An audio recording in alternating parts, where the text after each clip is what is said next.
Okay, let's dive right into this. Welcome to this explainer, where we're going to explore one of the most universally relatable and, frankly, sometimes frustrating problems in human communication.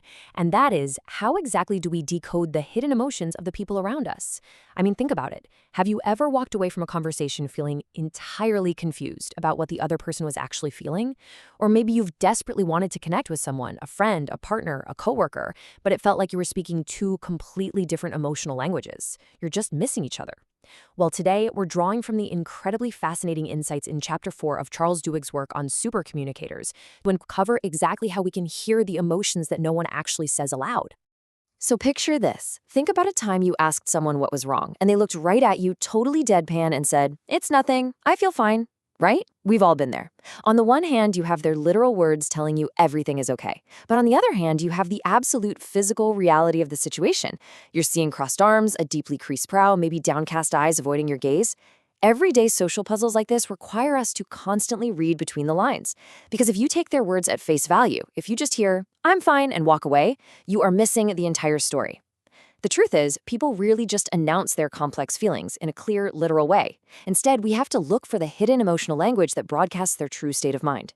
Part 1. The unspoken emotional language and why words aren't enough.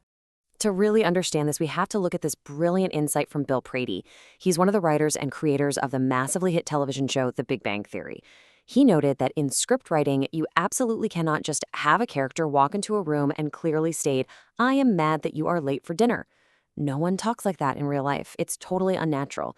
As Prady puts it perfectly, people don't announce their emotions, they perform them. He shared this vivid, honestly hilarious anecdote that completely bridges the gap between storytelling and real-world psychology. He pointed out that someone actually shows anger by screaming something like, "I cooked you dinner and you're welcome." The words themselves literally say you're welcome, which is polite, right? But the performance, the volume, the intensity, it screams absolute fury. Now, psychologists actually have a very specific formal term for this everyday performance. They call it nonlinguistic emotional expressions. This encompasses absolutely everything we use to convey our feelings without relying on actual, literal words. We're talking about our tone of voice, our physical gestures, our facial expressions. It's the sudden gasps, the heavy sighs, the pacing around a room. Psychologists view these nonverbal channels as the absolute key to intuiting another person's true feelings. These expressions make up a vast, incredibly important portion of our everyday communication. When someone gives a barely audible sigh, or maybe just a quick silent laugh, they aren't just making noise. They are literally giving you a map to their internal emotional world. Part 2. Decoding non-linguistic expressions and the science of invisible signals. Let's look at the hard science of how our brains actually process these invisible cues and why evolution hardwired us to communicate this way. Let's take laughter, for example. The researcher Robert Provine spent years intensely studying the science of laughter, and he found something absolutely astounding. Laughter actually isn't mostly about comedy. It's not about a joke being funny. Evolutionarily speaking, laughter is about mutual playfulness, creating a strong in-group feeling, and establishing a positive emotional tone. When we laugh with someone, it is an immediate, involuntary, brain-to-brain form of emotional contagion. It's wild. We laugh to show someone we want to connect with them, and they instinctively laugh back to show they want to connect with us. It's a biological invisible signal that says, "Hey, I am aligning with you. We are safe." Part 3, reading mood and energy, the two axes of emotion. So, we have evolved this quick and dirty system in our brains to gauge someone's emotional temperature in a split second. And it's based on two main axes. Let's break those down. The first axis is what psychologists call valence, or what you and I would simply call mood. Valence is the basic positive or negative quality of an emotion.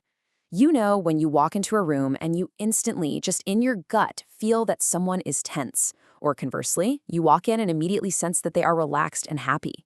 Your brain is subconsciously detecting their valence. You are picking up on whether their mood leans toward the negative or the positive, and you do this even before a single word is ever spoken. Now, the second axis is arousal, which we can basically think of as energy. This is the actual physiological activation of an emotion. You have to ask yourself, is this person calm and low energy, maybe speaking softly and slowly? Or are they highly active, talking super fast, voice raised, and gesturing wildly with their hands? That's arousal. And here is where the magic happens. when we seamlessly pair a person's physical energy level with their mood. So we take their arousal and mix it with their valence. We instantly get an incredibly accurate full picture of their emotional state. Let's really look at how this brilliantly simple system works in practice. Imagine a grid. If someone has a positive mood and high energy, our brains instantly, without us even trying, categorize that as joy or excitement. Now, if they have that same positive mood but very low energy, we read that as calm or contentment. They're just chilling. But what about the other side of the coin?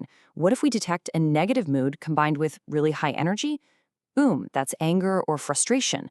And a negative mood with low energy, that strongly signals sadness or depression or apathy. By quickly plotting someone on this internal, invisible graph of mood and energy, we categorize incredibly complex human emotions in a fraction of a second. We do this entirely bypassing the need for them to sit down and logically explain themselves to us. Part 4, the power of matching and aligning for connection. Because here is the thing, just recognizing the emotion on that grid, that's not enough. The true secret to real, profound communication is showing the other person that we actually hear them. And we do that by matching them. The golden rule here is incredibly simple, yet so often overlooked. Matching mood and energy proves you are listening. Think about it. If your friend comes to you with a highly frustrated, high-energy complaint about their day, and you respond with a perfectly calm, low-energy, purely logical solution, you are going to misfire completely. They are going to feel totally dismissed. But if you match their frustrated tone, if you show just a little bit of high energy and negative valence on their behalf, like saying, "Oh man, that is so annoying," you create that emotional contagion. Sharing a joyful laugh or matching a frustrated tone actually causes your brain waves to physically synchronize in a documented process called neural entrainment. You are literally getting on the same wavelength. This quote from researcher Hilary Anger Elfenbein really drives the point home perfectly. She says, if your facial expressions might be the same and the words you are saying might be almost exactly the same, but if your valence is different, you'll know you aren't feeling the same thing. This is such a crucial takeaway for us. You could script out the exact perfect words to say to someone who is upset, but if your underlying energy and your mood don't match theirs, it completely ruins the emotional connection. It just falls flat. The other person's brain will instantly detect the mismatch, and they won't feel hurt at all. Part 5, Connection in Action. Let's see how real-world supercommunicators use this. Let's look at how the most effective communicators in the world use this exact framework to build trust in some honestly incredible high-stakes situations. Because when we are out of sync, when we are not neurally aligned, communication just struggles. It feels like pulling teeth. But when we actually physically align our nonverbal behavior with someone else's, we trigger an alignment deep inside our brains. We start thinking alike, and suddenly, effortlessly, we understand each other perfectly. To see just how highly this kind of connection is valued, let's look at NASA's 1990 astronaut class selection.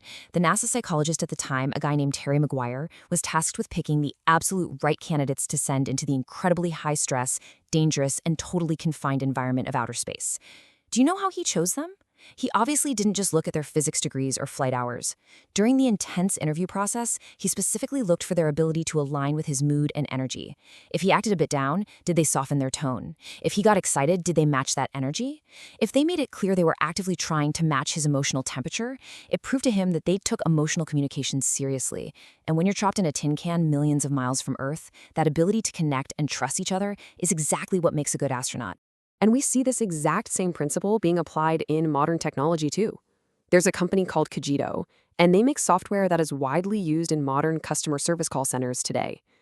Now, what's fascinating is that this software doesn't tell the operators what words to say. It doesn't give them a rigid script. Instead, little pop-up windows prompt the operators to match the caller's volume and tone. If a customer calls in and they are highly agitated, speaking quickly and loudly, the software actually tells the operator to put more energy into their own voice. It literally coaches them in real time to match the caller's arousal and valence. Why? Because the hard data shows that doing this makes the frustrated caller actually feel heard, and it dramatically improves the outcome of the call. So, with all this in mind, how can you become a super communicator in your own daily life? It really comes down to 3 incredibly practical steps that you can start using today. First, you have to recognize the emotion. And remember, don't worry about pinpointing the exact, incredibly complex feeling right away. Just gauge their valence. Is the vibe positive or negative? And their arousal, is it high energy or low energy? Second, match the energy. If they are fired up and passionate, bring a little fire yourself. If they're quiet, hesitant, and low energy, you need to soften your approach to meet them where they are. And third, validate the mood. Make it completely, abundantly obvious that you are actively working to understand what they are going through. And that brings us to the ultimate summary of Charles Duhigg's research in this area, the matching principle. Successful communication requires recognizing what kind of conversation is actually occurring and then matching each other.